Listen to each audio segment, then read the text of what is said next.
listening to New Roads, New Rules, the podcast where women come together to navigate life's big transitions with honesty, humor, and a whole lot of heart. Here are your hosts, Sandi and Terri. Real women, real talk, and ready to ride. But you're my bestie for life.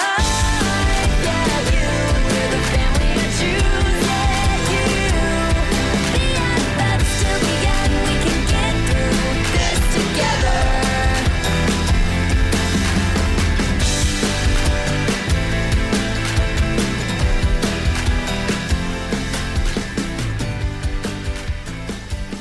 Hey everybody, welcome back. I hope everybody's had a great week this week. It's been, as we were just talking, it's Tuesday here as we're recording, and I'm thinking it's the end of the week. So I'm hoping everybody else is having a great week. Yes. Hi, Sandi. Hi, happy Tuesday.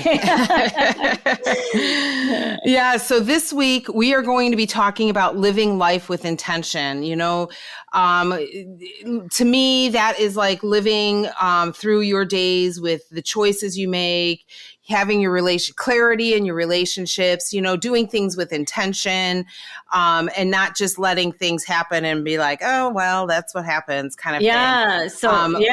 Which I like doing because I'm a control freak, but I don't like to be just, you know, haphazard. I like to have, you know, I believe that if you keep, you know, your eye on the prize, you just kind of narrow in on it, right? Right. And I agree. And I'm so excited because we have the best guest today to help us. And we're going to learn from her. So I'm really excited. So let me introduce her. I'm going to introduce Tami Palmer. So Tami is a career and life coach, a writer, a retreat leader, the founder of Greyzone Mentoring, author of The Greyzone, Insights of Leading Your Career with Intention, which was the winner of the 2025 Nautilus Book Award. I love that. That is great. And then plus, we're not done yet. She's also the co-founder of the Professional Moms Community Network. So welcome, Tami. Hi, Tami. Thank you. Apologies that not even my bio, just my title is so incredibly long. And honestly, I would add more things to it if I actually could figure out how to find more time. Right. And I'm sure there is more to add. I know. Yes. Yeah. And mom and wife and whatever. Right. Oh, right. All of those. I mean, we can all add those. Oh, by the way, yes. Like that should just be a copy and paste thing, right? Yeah. Absolutely. Oh, so Tami, can you tell us a bit about your journey, like from working in staffing and HR to founding the Greyzone Mentoring and becoming the author and then launching the community network? Can you tell us a little bit about how all that happened? Yeah, for sure. And I wish I could say it was 100% with intention, but I will definitely admit that some of it was just the universe steering me. So I fell into recruiting and staffing, and it turned into a really good journey for about 15 years. I gained a lot of leadership experience, and I really learned about networking and getting really immersed in the world of what it means to do business collaboration. So this was actually in Colorado. I lived in Boulder for 20 years. Oh, it's beautiful there. It's so beautiful. So beautiful. Yeah. Well, that could be a whole other topic. But I kind of knew that journey was coming to an end and it was time for something new. And I left my role and I took a bit of a sabbatical trying to figure out which direction I was going to go. And I incorporated Greyzone to lead women's circles and women's events and women's communities. And I thought I was going to go back into corporate. Anyway, that summer, we ended up deciding to move back to Illinois. I had this business incorporated. So I thought, well, I can at least do people's resumes. I had been a recruiter, right? I had all these skills. I could do that. And then I was really having fun with it. So I come from an entrepreneurial background. My parents have always, had their own companies. And that was always in me of like, when are you going to start your own thing? So I'm here, I've got a 3-year-old. I'm now in Illinois. I've said goodbye to my network of 20 years. I've got this thing I've incorporated. I'm not going to run women's circles when I don't even know any women where I am. And what is happening here? And so I sort of went on this journey of, am I going to go full in on this or not? And I decided I was having a lot of fun and I knew there was a lot more I could do. So I went full on into Greyzone, building that out into the career coaching world. But the women's circles were always there. I had wanted to do retreats for a long time. And so as Greyzone got more established, as I became more planted in my new community, everything started to grow. I grew the professional moms literally because I was new to town and they needed friends. And I thought, well, there's got to be other working moms who need community. Yes. And I can pull people together. I'm good at networking. That was a skill I had honed. And so they all, like I said, that's a kind of a funny long list of things I do. It all fit together over time as things went. And eventually I got to a place where I figured out how to do the retreats. And along the way, while I was raising my child, also figured out how to get these books off my computer and into published form. Wow. Right. Which is a lot. Years ago when I was in corporate, most of these books, at least 2 of them had been written and were just sitting there dying on my computer. So, Yeah. It's, and I would just say one of the most core intentions for me in my life, because I do believe in intentional living. That's a very important theme and something I really preach about in my coaching practice, was to be a writer. I knew I had incarnated to be a writer. That's who I am in my core. And so honoring that, regardless of what my career path was, that was important, right? My books had to exist. And I'll never forget the day that I held my first book when I held that publisher galley. It was like, I'm officially a published author. That's exciting. Not just so exciting. Who wants to be a writer, and so so it's been a journey and it's been fabulous. And all of those areas have seen a lot of interesting growth. Oh, that's fantastic. You know what? And I know you made the shift to coaching from corporate to coaching, and you are right. Like you said it, when you're in the corporate world, you had those books on your computer, right? But I think it's difficult, right? When you have a full-time, especially in a leadership role in corporate, like how do you even find time to do those things that you're intended to do, right? Yeah, and I have a great story around that. Yeah. I actually came to my boss and said, I want to negotiate my hours down to 30 or 35 hours a week. I can't remember what it was. Less hours. Okay. You can cut my pay. And in exchange, I need that time to write. And so I would get up and I would get myself to the coffee shop by 6:40 at the latest. I'd write for about an hour and a half every morning, and then I'd go to work. And I used to feel like that time in the coffee shop, I even had the same table I would usually get. It was like my desk, Yeah. That was my soul identity, my true heart self identity, I guess. Right. And I was honoring my commitment and my passion to who I am and doing that. And then I started referring to my job as my benefactor. It was funding my arts. Right. And I get that. I got my second book. I got the second draft published, or the second book drafted doing that. That's amazing. Yeah, that is amazing. Yeah. Wow. It's inspiring, actually, because you think about, I'm sure there are so many women out there, or I guess men too, right? But coming from a woman's perspective, when you're in that corporate environment, and there are dreams behind that. Like you might not be doing the job that you feel like you're meant to be. So. Right. Yeah, and that's one of the things as a coach I really love is helping people actually manifest those dreams, right? Like, okay, we've got these ideas, but how does it get done? And I've been taught some things along the way that I can then pass on to others and help people get their, you guys had this vision for a podcast. Yes. The leap between the idea and us recording today, I'm going to guess there were a few steps. Sure. Yeah. And we still learn every day, but we're like, still flying by the seat of our pants sometimes. but it was not unlike your desire to be a part of a women's group, to really kind of champion women and make sure that you were a coach to them in some way. We just know that we want to have people that can help this community to realize their potential, their dreams, or, maybe changes that they want to make so that they can achieve them.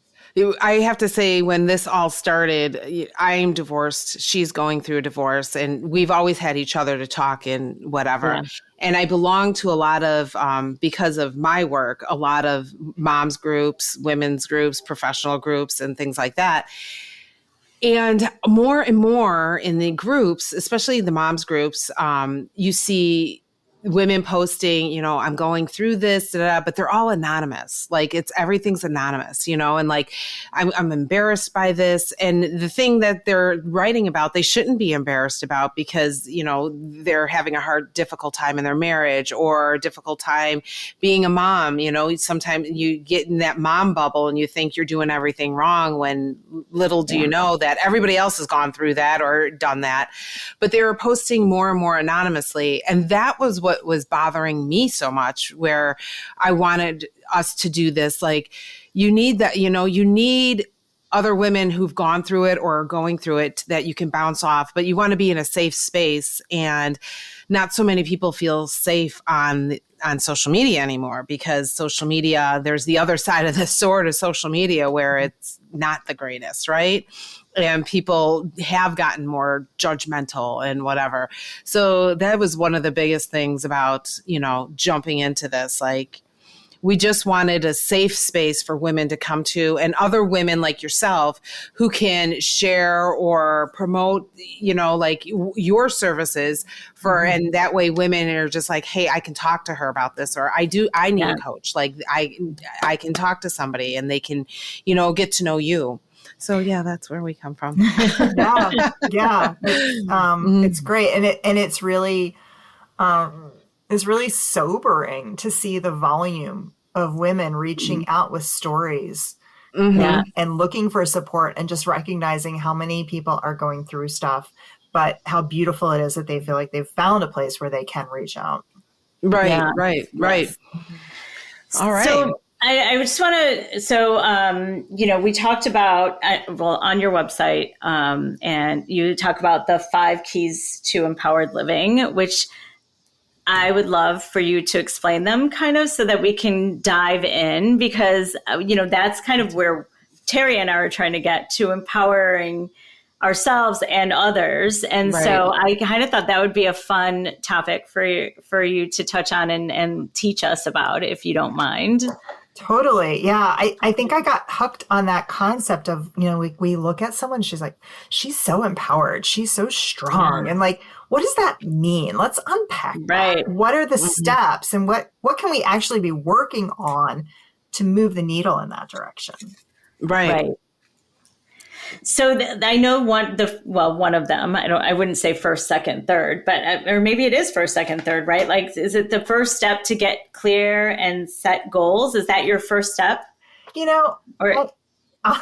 I have them in this order, but like, is that the order they should be in? I don't know if it matters. I mean, getting clear and setting goals is definitely a big piece of it. And that's an important step, because a quote I made up myself that I quote myself is the universe and your network respond to clarity.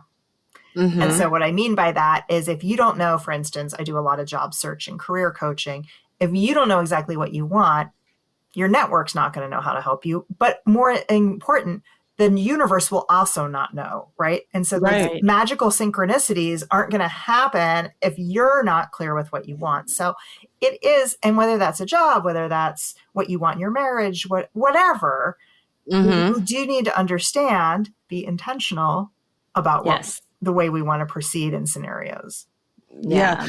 I've listened to a lot of books, audiobooks. I drive a lot for work and listen to a lot of audiobooks. And I was just I've been listening to lately, as I was sending to Sandi, the You're a Badass series. That's a fun one. And it is. And it's like setting those intentions, and like, you're repeating those, you're what you want to manifest, right? And and she talks about, be very clear on exactly what you're saying. Be very clear on what you want, and, put it out in the universe that way. And I've been working on that, actually. Yes. Now, can you share a story of a client or yourself who saw doors open once they got crystal clear or when they started being clear with their intentions? Yeah. I think that's the case for, for a lot, but one that comes to mind is I had a client who had gone on a sober living journey. So she had an issue with alcohol addiction and had gotten over that and was still kind of healing from that. And what I caught in her, she showed up at one of my retreats, was this captivating energy when she told her story. And I knew she was writing and I had read some of her writing. And I said, honestly, you're like a little mini Glennon Doyle waiting to happen. Like you could have that much power. And there was, her presence was very commanding and alluring, right? She was a very engaging person. And so we started coaching together and she had a vision for that as well. But of course was struggling with some of the confidence and the belief that that could manifest. And we worked together and then she went off and did some work on her own. And now she is thriving and her audience continues to grow. Her business is booming. And I've been watching with glee on social media every month of how it just gets bigger and bigger and bigger in her reach and her impact because she did take the effort to get clear and to get focused and to have that, what I'll call North Star, right? She's aiming for. And we're not coaching together now, but I know that our work together laid some of the foundation for her then to know what to do next to layer that in. And that feels really special. That has to be super rewarding too for you. It is. I mean, when you can watch your clients like take off in whatever field, there have been a few along the way that it's why I love doing this. Yeah. Right. Now, what, as a person, and I speak from personal experience who overthinks everything, what kind of practices or questions or help that you give people to move from like, this is my vague kind of idea to actually setting actionable goals and not overthinking it? Yeah, I do that too, by the way. Without giving away all your coaching secrets, I need to know the answer to this too. just a little for myself. There's a magic bullet. No, I'll do a shot. Okay. I love to be the dreamer and then the practical. Like, okay, let's unpack this. So, I worked with a client recently who had this fantastic concept. And I think if she can get her hands around it, it's going to go viral and it's going to be huge. And then it was literally just saying like, okay, you need a website. Do you have somebody? I can find you someone. You need a marketing strategy around this. And so it was like breaking down a to-do list, but not here's everything you need to do. Here are the first 3 things. When you're done with those, come back to me. I'll give you 3 more. And so that's something that I definitely see with my job search coaching clients is they want things like, can you just tell me what I'm supposed to do this week? Right? Like I just need somebody to give me a to-do list, to be my manager and assign me something. And, and sometimes when I start to do this, they'll feel embarrassed and they'll say like, well, I should have known that, or I should have figured it out. It's like, that's okay. You're wrapped up in the vision of it.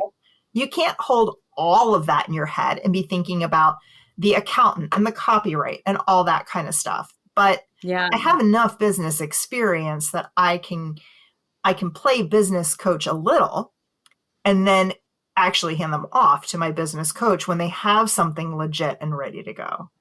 Yeah. But, that's really interesting because I think that is the hard part, right? Like there's all kinds of, especially if you have an entrepreneurial spirit, like you have these ideas and then you're like, okay, it almost becomes overwhelming. And Terri and I have talked about that before. Like there's so many things, it's overwhelming. And then it's really easy to be like, not today. Right. And then, and you have to have the steps. Yeah. Right. Imagine with the podcast, it's like, okay, we need equipment. Who's going to edit it? How are we going to broadcast it? Who's going to be the audience? How do we get, and that's basically a to-do list and you project manage it and you figure it out. How much money do I need to allocate to this? Can I do stuff grassroots? Do I need to do a GoFundMe for it? These are all That's the stuff I love. Figuring it out. I love it. I love it. We'll be calling you after this. We're going to hire you. We will be reaching out. It's more fun for me to give you a to-do list than to go build another business. So, right. Well, okay, I'll take that to-do list. We love it. We love a good list too. We do love a good list. Okay, so moving on. I don't want to, I could talk to you for days, but let's see. Okay, so we want to talk about each one of these. So trust your intuition. So that is another thing that Terri and I talk about a lot, Tami, and we we're always like, go with your gut, just you'll know what's right and what's not right. And so can we talk a little bit about that and how that pertains to this vision? Yep. I read something recently. So I'm super woo-woo, and I was reading it in one of my woo-woo books, is your gut doesn't have emotion. So if you feel scared, anxious, if you feel an emotion, that's your head, not your gut. Your gut is that's a good way. And I thought, wow, that's really good, right? Yeah. And what I teach people a lot is how to start to tune into their body. And so if you're looking at job descriptions and you're not sure what kind of role you want, I'll say, okay, look at them, read them. I want you to tell me how you're feeling in your body. Are you feeling giddy, excited, tingly, energized, buzzy? Or are you feeling constricted, sad, heavy, tight, right? That's it. That's the emotion. I mean, that's the intuition right there. Yes. That's your gut saying yes or no. And there's, there are lots of tools like the sway test or pendulums or different things you can implement to help guide you. But honestly, it's the monkey mind overthinking things. And our gut is so true, right? Same. Right? Yes, it happened. And do we come back and say, like, I knew the answer, but I got caught up in whatever. And a lot of what we get caught up in is what other people think. Yes. Letting people down, right? It's all like icky emotional things. We'd rather go through with something we don't want to do than look like we changed our mind. No, right. Do you think that the emotions is why it's so hard for us to trust our intuition, because they kind of get in the way? Yeah. Would you say that? Yeah. I think they do. And it's not just emotions. It's also that, what will people think? Oh my God, that's a huge thing, right? It is huge. It is huge. It's so funny because as I've gotten to a certain age, I stopped. There's something freeing about not really worrying about what people are saying, even though I do still kind of hold it in. But it's the people that are closest to me that I care most about. Right. But I used to think when we were younger, right? Like I cared what everybody thought, what impression I was making. And then I'm like, okay, as I've gotten older, I've let go of with everybody out, the world thinks. Right. It's the core people that I'm just like, oh, what do they think? And that's the confidence we earn as we age. Yeah. Mm-hmm. I love that so much. I'm so happy to be here. I know. And again, back to us starting this podcast, I have to say, I mean, because the whole idea came up, honestly, at a party at my house. We were all drinking, right? And it started off as a whole idea as a whole other type of podcast. And then we were talking about all this stuff, and we were just like, oh, we should do a podcast for women and da. And I know for myself, like I went home and I'm like, no, we really should do a podcast. And it was more to it than just some random idea. Like the initial idea we had, where I never thought about it again, but then the idea evolved, and now I couldn't stop thinking about it. It was just it was my gut telling me, no, you should be doing this. That's what I felt like. Right. I have a fun, agreed. I have a fun segue on that topic. Do you guys know the book Big Magic by Elizabeth Gilbert? I haven't read it. I've heard about it though. So the concept is that ideas are energy that are looking to be made manifest. And they pop in your head. And if you don't act on it, they'll leave and they'll go in someone else's head. Yes. Yeah. And how many times have you had an idea and then you didn't do anything about it and then somebody else did it? I've had this happen with my books. And she cites examples in her book of how she had a whole book she was working on and it got scooped by another author because she didn't write it fast enough.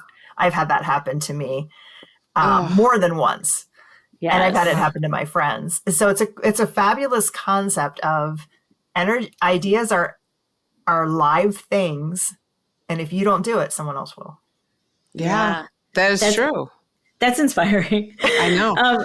Can you share a time when trusting your intuition? I mean, I know we've talked a lot about your path, but do you have a specific story around the intuition leading you down this path, or like?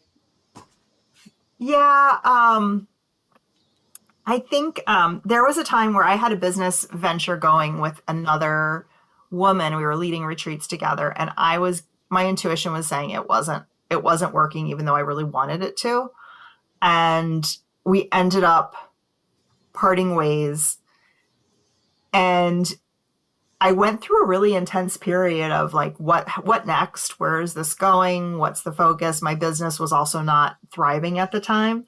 But I was very open to the idea of I'm in a moment of transformation and I need to not get sucked in. I remember thinking, like, cataloging all these things that weren't going right in my life and thinking, I should be depressed. Oh, right. Like that never even turned on. Oh, right. Right. Like, right. There are causes for being really depressed, and just trusting that I had to ride through it because something else was going to emerge. And my retreats are in a totally different place now. I'm leading them with two of my close friends and they're great, but there's a lot of trust as you go through that process. Yeah. And I have read, and believe myself just in things happening in my life that right before everything gets really well or starts working out for you the way you want it to, I feel like everything kind of breaks down and then you have your breakthrough. Like you have to break down in order to get to your breakthrough, right.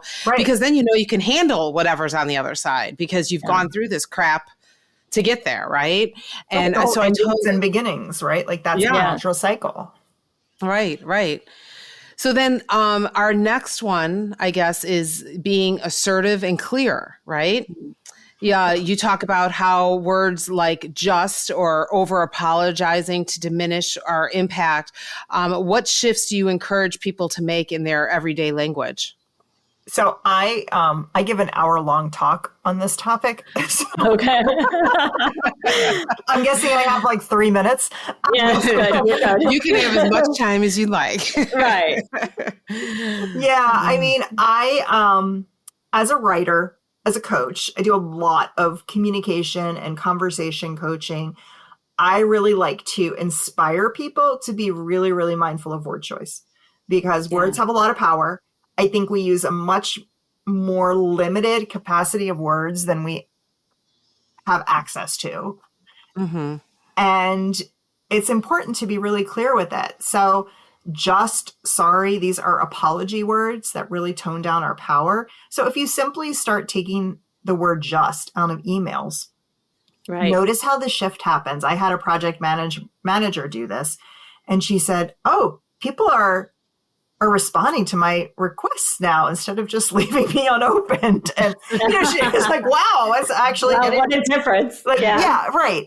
And so it's really important. Another one really fun one to play with is take out the word but and replace it with and. Oh. Mm-hmm. I'm writing this down. Yeah. I know. Right? I know. Right? I love totally it. different. Yes. But it's what you said before.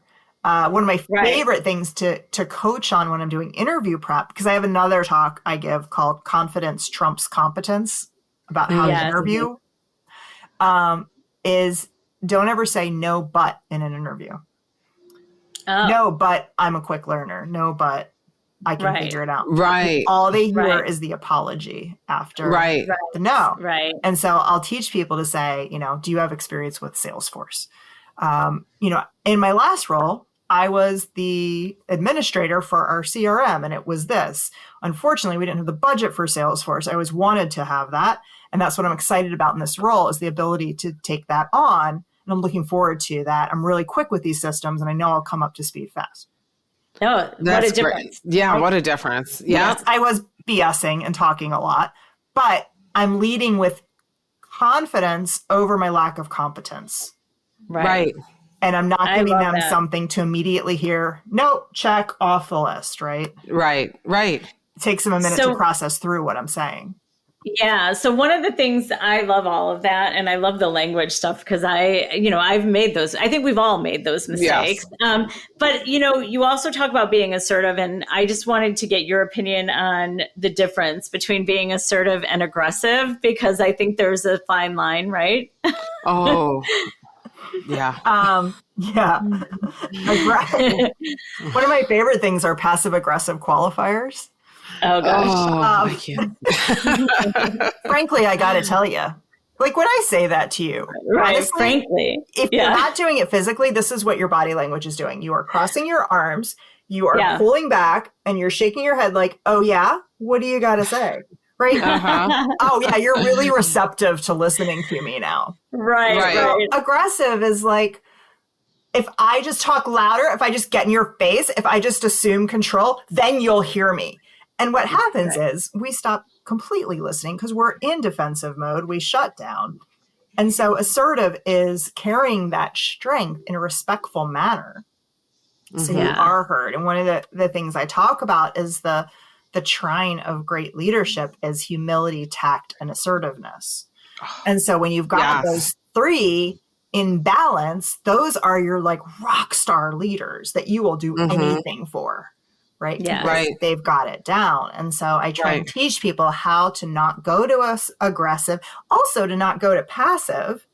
Right. You don't want somebody just rolling over. Right. No. Right. That also gets you nowhere. And so how do we stay in that assertive lane is, something I touch on in these 5 keys to empowered living, but I have a whole talk I give on that called Communicating with Intent, Your Words, Your Outcomes. That really digs into this stuff. Yeah.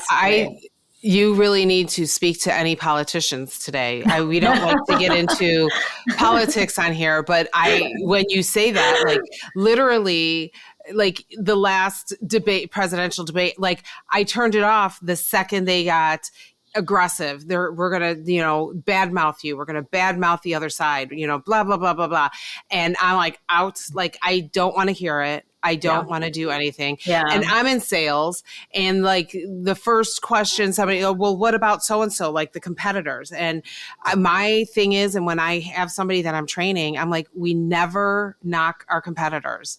You never do it. And I'm always just like, I don't know their ways. I don't know their product. I can't speak to that. However, I know our product will do A, B, C, and D. Like I refuse to speak ill of the other person. And when you said that, that's exactly what it reminded me is our politicians. Like I'm not listening to any of them because they all do it. And it drives me crazy. Yep. Yeah. They need to stop on the aggressiveness. Okay, so that was not an hour long on that topic, but if you guys want to know more, we're going to tell you how to get in touch with Tami. So, so then we're going to move on to setting healthy boundaries, which is something that Terri and I are not good at professionally or personally. I mean, I think we've gotten better. We've gotten better. We've gotten better, but we talk about that a lot, both professionally and personally, because we understand the importance. So I would love to hear from you on that. Yeah, boundaries. Oh my gosh. So I think what would be really helpful to share with your listeners are some of the questions that I have people ask themselves when it's time to set boundaries. Okay. And so to give them something practical, I have a great story I'd love to give. I don't think we've got time for me to keep telling the story. Sure. Yes, tell a story. We'll make time. We've got time. I'll do both. So ask yourself when you've got a situation, did I decide to help or was I asked? Is the other party capable of handling their stuff? And have I decided that they're not and I've barged in anyway? Oh. Am I the only person who can help? Is there any piece of what I'm doing that could be done by someone else? What would I be doing with my time if I weren't helping? Wow. Those are great questions. And also I'm like, wow, I wish I would have asked those questions of myself so many times. Right? Am I being a savior because it'll make me feel good? Right. Because it gives me that savior role. So I had a situation with my best friend. She was, she had a 4-year cancer journey and she had no family. So I was her family. I was everything. My family was her family. We're in a situation where she had come back. She was living with my dad. She had come back after a period of time away and she was not good at all and not capable of making her own decisions. So I said, okay, we need to powwow. All of her friends need to get on Zoom. I hadn't even met these people and we need to figure out what to do with her. Do we send her back to California? Does she stay here in Illinois? What are we doing? And I was on the phone with one of her friends and I literally went like this. And I couldn't talk. My throat locked. You just shut. closed up. Closed down. 100%. I could not get a word out. And then I'm like, Tami, you got to say something. And I finally said, I'm so sorry. I have to let you go. And I hung up. I started bawling. And I turned to my husband and I fell into his arms. And I said, I need to go back to being her friend. I cannot be her caretaker. Right. And that was direct from the universe. Right. You are overstepping. This is not your role. And I went and saw her that day. And she said, what is going on? I can tell something is up. And it was such a physical manifestation of boundaries that it taught me so much. And I got to those questions and some of this stuff through that process of understanding what deep boundary work really is and what is my role. Yeah, Right. that definitely gave me chills because I definitely think, I mean, I definitely felt that. Yeah. Yeah. So what would you say to somebody who's on, like, say, your friend's side, where you've realized that your friend, even though it may have been tried to be good intentions, but they've overstepped the boundaries? How do you handle that as the person whose boundaries were overstepped? Do you understand what I'm saying? Like your friend with the cancer, like, is, you know, stepping out of that, like, how would you, you know, advise her to handle that with the friend that overstepped? Well, I'm not sure if this is totally answering your question, but the reality is she had never asked for my help. Right. I just decided that she was incapable and it was my role. Yeah. And so in working with other friends or even clients, I'm very clear if I do not step in if I'm not asked. Right. And even when I'm asked, I have to make sure the ask makes sense. And again, am I the best person? Is this really my role? Right. And so Is there anyone else that could be doing that? Yeah, all of it. All Yes. of the questions, right? Around, Right. you know, I had this mantra I live by, which I thought was this like magical universal message that my dad taught me when I was growing up that I found out was actually from Star Trek. I love that. Yeah. My life truth and my whole thing is built on Star Trek. And it's, you cannot interfere in someone else's environment without their permission. Yeah. And it's actually got a name, and it's like, oh yeah, that's the blah blah manifesto in Star Trek or something like that. I'm not a Trekkie. But I'm like, well, regardless, I still think Gene Roddenberry was a genius and a visionary. Right. And so and I think there are spiritual truths in Star Trek, apparently. Yes, apparently. But I really hold to that. You can't interfere with someone else in someone else's environment without their permission. And I think we do a lot of that in the name of helping. Yes. Right. No, I think Agreed. it's done a lot in the name of helping. Right. And yes, it is. And you do have to ask yourself those questions before you take that leap into somebody else's yard. Right. Yep. All right. So then moving on to one of my favorite topics is prioritizing self-care. I think that as women, so again, we don't, when you don't set boundaries and you're busy taking care of everyone else, you're not really paying attention to your self-care, your peace. And Terri and I have talked a lot about this as we've been talking about setting boundaries because, you know, you just do it. and you think, you forget about yourself. And Terri, I think in one of the episodes said, it's like putting your oxygen mask on first. The airplane. The airplane, they tell you. If you have kids, yeah.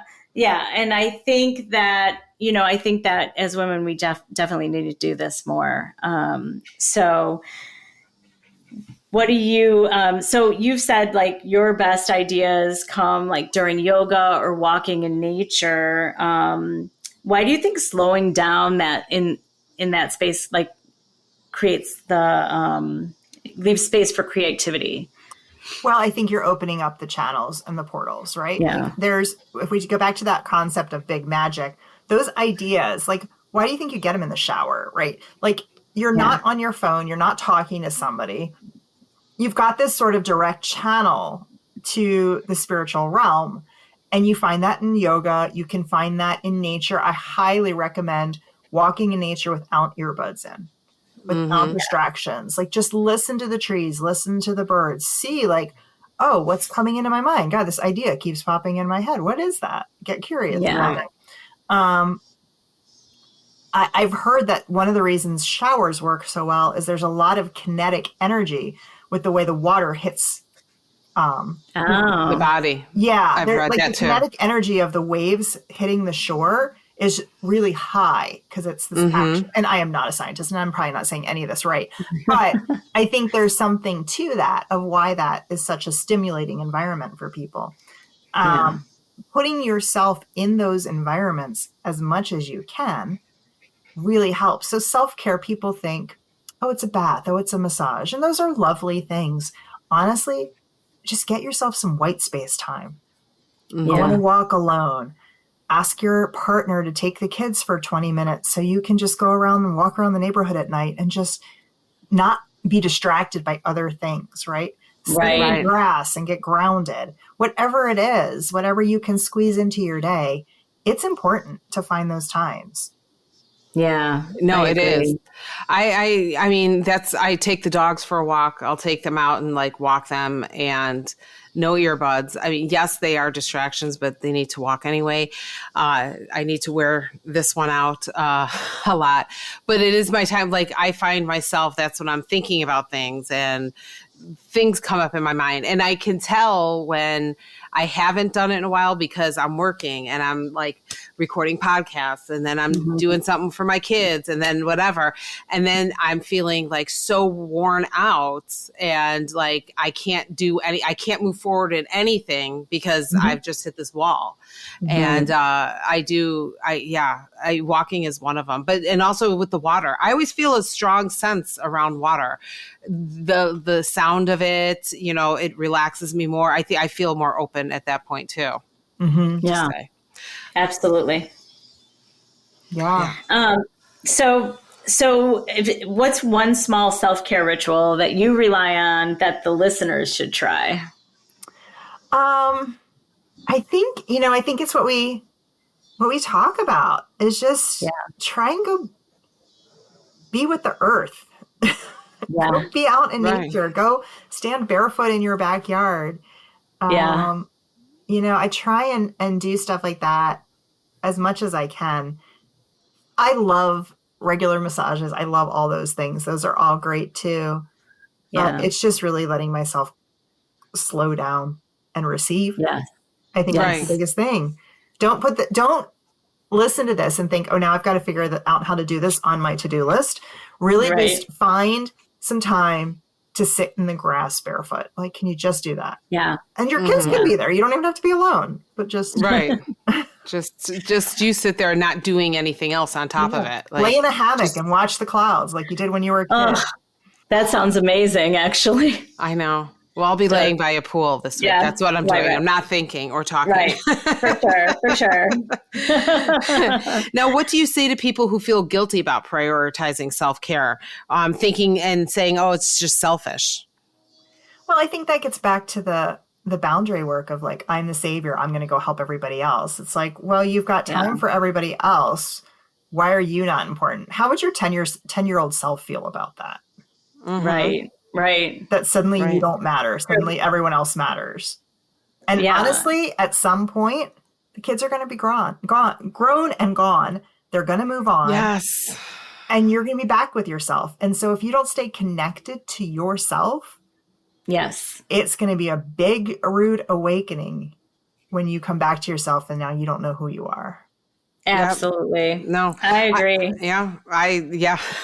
I'm hitting that stride right now. And honestly, when it started happening after my daughter, was not like, it's just me and the dogs here. And I'm just like, okay, now what? Like I had to find something that, I had to go back to the basics. Okay. What are we doing, Tara? Come on. Yeah. And if you tend to that over the years, it's less daunting later, right? Exactly. Don't do what I did. Right. I mean, I think at some point we all kind of lose ourselves a little bit, especially, as we're raising kids and, living life. I think we do. But it's the importance of finding yourself again. Right. Where it's at. So, right. Now, I know we've told a lot of stories and, like I said, I could talk to you forever, Tami. But I think what we can do now is talk about your book, right? Terri, do you want to talk about it a little bit? Yeah. So your book, it's called The Greyzone: Insights on Leading Your Career with Intention, right? And you won a book award. I think that's fantastic. I'm excited about that. That's huge. Yeah. So can you tell our listeners what The Greyzone is about and what motivated you to write it? So I definitely, I'd been a career coach for a good decade or more, and I really wanted a book. I felt an urgency to have my teachings compiled into one place and to feel like, okay, if I exit this path, here's what I've gained, here's what I've learned, here's my lessons. So that was some of it, was just putting it together. The title, the concept, everything came to me in a yoga session. And I went from no book, feeling like I wanted to write a book, to a finished first draft in 5 days. That's amazing. That's amazing. Because the concept downloaded, everything downloaded, and I took my blog content and I braided it into the sections and just had to write the connecting thread. And it's like, okay, here's everything I want to teach. And I was missing like a couple of sections and stuff, but it was really fascinating how quickly it all came together. But it really is, and it's, it is helpful for job seekers and it's career coaching, but it's so much more than that. I have several friends who are retired, who are just lovely women who've read it because they want to be nice to me. And they said, Tami, I'm not joking. I got so much out of your book. And so these are women that are not in the workforce anymore, but they found wisdom in it because I do talk about boundaries and I talk about assertive language and I bring in all this stuff into it. So you can, maybe the piece on interviewing doesn't hit home for you, but there are a lot to it that is really about intentional living as we look at our careers.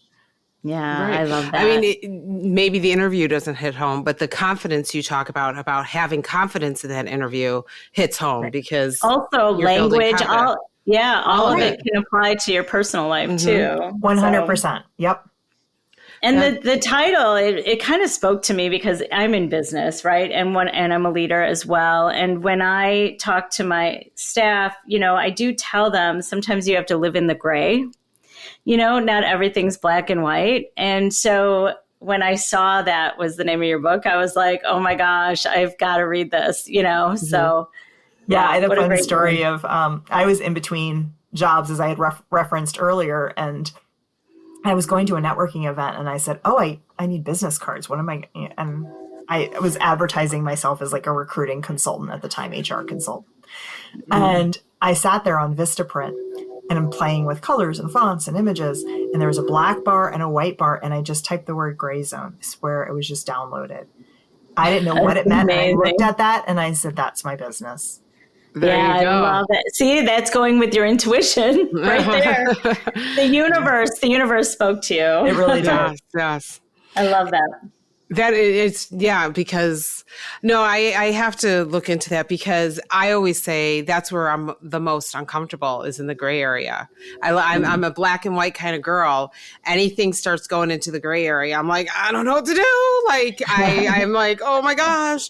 And it's like in work, in relationships, in anything. Like I'm the black and white girl, but that gray zone, I'm like, that's when I start overthinking. I start overthinking everything, like anything and everything. I have a line on my website that says there's black, there's white, and then there's the gray zone. And I worked in HR and I was constantly the advocate for the gray of, okay, people, I get that there are rules and structure and we have to, it's HR, we have to follow them, but these are people.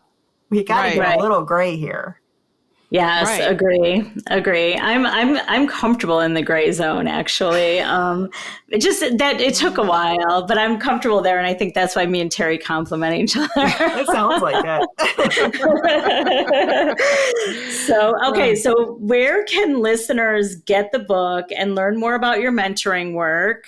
We will also post it on our website as well when the episode comes out, but we want to hear from you. Thank you. So my book's available on Amazon. You can get it in paperback, you can get it in Kindle, and you can now get it on Audible, which awesome. Did you read it? Did you do the reading? No, it's a robot. Oh, okay, that's okay. Cringy, but it literally took me hitting one button and then it was on Audible 5 minutes later. And I said, wow. That's good. No, that's great because that's me. Like I drive all the time with work. So I go through like, I don't know, books, like 3-4 books a week on Audible. Yeah. There you go. That. It is out there. All of my books are on Audible. Fantastic. I'm sorry for the cadence and the reading. It's not wonderful, but it is there. I'm sure it's fine. And then you also have a website, right? And yes, and you can reach out to me via my website, greyzonementoring.com. Right. And I provide a wide variety of career and life coaching that can fall into a lot of different buckets. Awesome. And then one of the things you touched on, but we didn't really talk a lot about were the retreats. So is that something, can we talk just a little bit about that before we? I would love to talk about my retreats. So my retreats are a passion project that I do under my brand Soul Work by Greyzone. And my retreats are 4-day weekends for women that are all about intentional living. They're often about learning to trust your intuition. It's a combination of workshops. We do some crafts. We hit piñatas. We have taco bars with margaritas. It's like the slumber party of your dream. There we go. I love it. I love all of that. Mm-hmm. And can we get information on your website for that? You can find that on my website. And this February, I have my first ever business owners retreat where we're really going to unpack your business, get clarity, come up with a plan to build out your business. That's in Florida in February, which sounds dreamy. What are you doing in February, Sandi? We should be there for the podcast to grow it. You should. I'm telling you. We should talk. I lead my retreats in Florida, in Michigan City, Indiana, and in Glenwood Springs, Colorado. Beautiful. All beautiful places. Yeah. And then the last question I have about your retreats, is there a maximum amount of people that you usually have at your retreats? I've never had over 15. Usually it's 9 to 13 women. Okay. So they're really intimate. Oh, I love great. it. Well, we are just so inspired by you, right, Terry? This has been Tami, this has been great. Thank you. We're just so grateful that you took the time to be on our little podcast, which we're going to grow because of your help. We're going to Florida in February. Yeah, I think we might be. But we just so appreciate your time and all of your insights. Thank you so much. Yeah. Thank you for having me. This has been delightful. And I know we could talk so much longer and share so many more stories. Yes, really absolutely. This. Really we'll have to come up with another idea and have you back on. Yeah, part 2. For sure. A lot of these subjects could be an hour long, so we could dive deeper in any of the subjects as well. Well, so and that's part of the trick is I referenced a few of my talks. Each one of those is an hour, and we're trying to like cram it all in. But I think we had some really good highlights, and I think we gave some actionable steps that people can take with them and start implementing, which is something as a type A activator, I really am all about, is giving people action to move forward on. I love it. I love it. And if anybody needs more help right away, let's go to greyzonementoring.com, and there will also be a link on our website. New Roads, New Rules. Thank you so much. It's your turn. Let's hear what you have to say. Okay, so for today's Your Turn, think about the 5 keys to empowered living: getting clear on your goals, trusting your intuition, being assertive and clear, setting healthy boundaries, and prioritizing self-care. Which of these 5 keys feel most out of balance for you right now? Take a few minutes to reflect, or journal about one small step you could take this week to strengthen that area in your life. What do you think, Terri? Which one is the most? Oh boy. I do want to get clearer on my manifestations and what I want in certain aspects of my life, and being very crystal clear about that. And I'm always working on my boundaries, always. Yeah. Always. So it is, I agree with you on I am always working on my boundaries, but something that Tami said really resonated with me is like, I'm in a period of like transition. And so like knowing what I want, like, like, I don't know, like every day I change my mind. Right. Like, oh, I want to do this. I'm going to do this. I'm going to do this. No, I'm going to travel the world. And then I get back and I'm like, well, let's see what tomorrow brings. Right. And then when it really is time to make a decision, I'm hoping that my intuition will kick in and be like, this is what you have to do. Right. No, right. And now I get it. All right. Yeah. All right. Moving on. Rule of the week. And now it's time for the rule of the week. All right, guys, the rule of the week this week. We want you grant yourself permission to pause and reflect. Yes. Too often, we're always pushing forward. We don't check in with ourselves. And this week, we want you to give yourself permission to take a breath, pause, recalibrate what you're doing, even if it's just 5 minutes a day, just 5 minutes. And I'm speaking directly to myself at this point. Yes, yes. But you know what? Absolutely. And again, going back to what Tami said, like take your shoes off, go stand in the grass, right? Or stand in the hot shower, and just, any of it, any of that. I'm going to continue with that. And again, throwing out a challenge. I want everybody to pick just one of the 5 keys to the empowered living and put it into practice this week. Maybe that means writing down a clear goal, saying no when you need to, trusting your gut in a decision and no regrets of that decision afterwards. Setting one boundary or carving out time just for you. But just choose one of the small intentional actions and then see how you feel afterwards and at the end of the week. Yeah, that's a great one. I love that. And absolutely, let us know how it goes. Just put we have our Roadies Lounge on newroadsnewrules.com. So feel free to share your stories, share which one you did this week, any impressions. Yes. And also, you can also tag us in Instagram and Facebook. We're still out there as well, too. We are. But yeah, Sandi, this has been a great episode. I love it. Yeah. Remember, every road leads somewhere new. And the best part, we get to make the rules. See you next time on New Roads, New Rules. But you're my bestie for life.